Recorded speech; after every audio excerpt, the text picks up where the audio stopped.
Next book आती है business of 21st century. तो बेसिकली इस बुक में रॉबर्ट ने फुली नेटवर्क मार्केटिंग के बिजनेसेस को प्रमोट किया है। इस बुक में वो 8 एसेट्स बताते हैं और 8 एसेट्स को नेटवर्क मार्केटिंग से जोड़ दिया और ये 8 एसेट्स हैं। Asset number 1, real world business education. तो रॉबर्ट के अकॉर्डिंग अगर हम नेटवर्क मार्केटिंग स्टार्ट करते हैं तो हमें रियल वर्ल्ड नॉलेज मिल सकती है कि कैसे हम बी क्वाड्रेंट यानी बिजनेस वर्ल्ड में काम करेंगे। Asset 2, profitable path to personal development. Again Robert के अकॉर्डिंग नेटवर्क मार्केटिंग हमें हमारे डर से डील करना सिखाएगी, क्योंकि हमें लोगों के साथ कम्युनिकेट तो करना ही पड़ेगा। Asset 3, a circle of friends who share your dreams and values.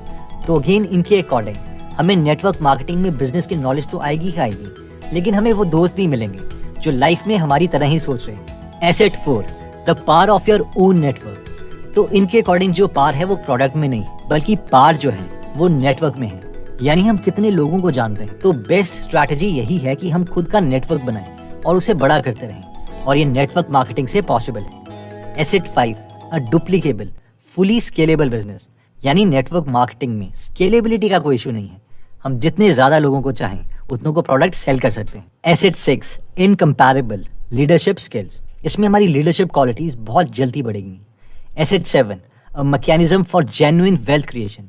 तो रॉबर्ट कहते हैं कि वेल्थ का मतलब पैसा नहीं है बल्कि टाइम है, and obviously as you guessed it ये नेटवर्क मार्केटिंग से अचीव किया जा सकता है। Asset 8, big dreams and the capacity of living them.